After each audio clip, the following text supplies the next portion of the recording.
If you prioritize relationships over transactions, it is very likely you will hold on to that customer if you are building a relationship, right? So let's look at this. I had a client who, he's still a client, yes? So, and one thing he does is that when he sells you equipment and the equipment breaks down, right? That whole thing about fixing the equipment, he can even replace the equipment for you, right? He can replace the equipment for you. He does free training. This is training that other people would have charged for. He does free training as part of the package that he gives. All these things he's doing, he does additional, even like the after sales setup.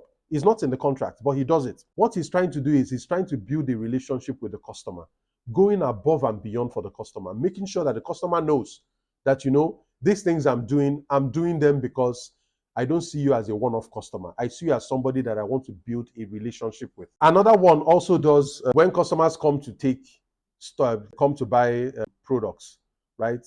He can let you mix different products. So instead of buying just a carton of this or a carton of this, sometimes the customer says, I don't want a full carton. I want a half carton of this and a half carton of that. Normally, that's not what people do in that industry, but he will do it for those customers. So over time, these customers find that this is somebody who really cares about me and the success of my business. Sometimes it's time to pay, and then the customer will say, I don't really have enough cash now. Can I pay you tomorrow? Can I pay you next week? And the guy's like, fine, right? So those things he's doing, he is prioritizing relationships over transactions. Some businesses will say that because of policy, we don't do this. I mean, it's understandable, it's fine. But the way a relationship works is that you are willing to make sacrifices for somebody, particularly when it's not as if you would have an immediate reward. You'll be immediately compensated for that.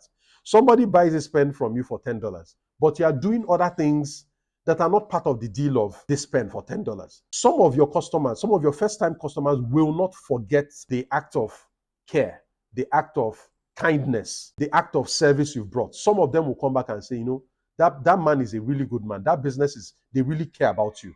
They're not just about your money and all that. Imagine the other day, I came there and I bought something and one of them broke. And I think it was my fault or something. But the way most other businesses will not do that. So that's why I keep going back. You are building relational capital. Relational capital works like every other kind of capital. You keep committing, you keep saving. Any act of kindness, any act of care is something that is counting for you.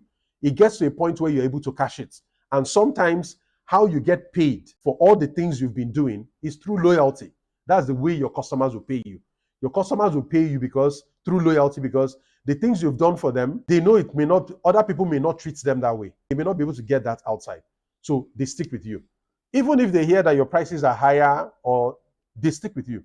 Because they're like, when my business was getting started, this was the only person who was willing to give me goods and allow me pay the next day. This was the only person who would come help me set up the whole thing. All the other people were asking me for extra payment and stuff like that. But again, you have to be strategic with the customers you do these things for, right?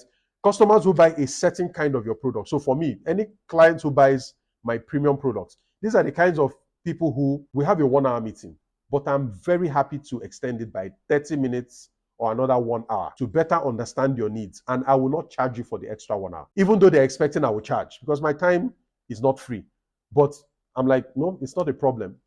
What I've found in my experience, they don't forget those things. Yeah? This guy is not just about money. It's not just about my money. He really cares about making this thing work.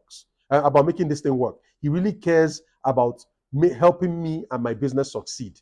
That's how you want to be read when you are building relational capital. Because remember what I said, if you build up relational capital more times than most, right, your customers will pay you back with loyalty. And that is an asset, like I explained before, many times you cannot buy with money. Because even when your business needs them in hard times, like a recession or something, those customers will remain with you. They will stand with you because of the relational capital you have built with them. If you're interested in learning more about the topics I offer when it comes to starting, building, and growing a business, this is your opportunity to join my community. It's known as the BMG. I provide extensive courses on different topics and challenges that afflict business owners, from how to optimize your profits, how to manage costs, how to boost your sales, how to develop processes, how to scale your business. There's a whole lot that I can teach you. If you want to go deeper into my content, this is your chance. Go to the link on your screen right now. Join thebmg.com.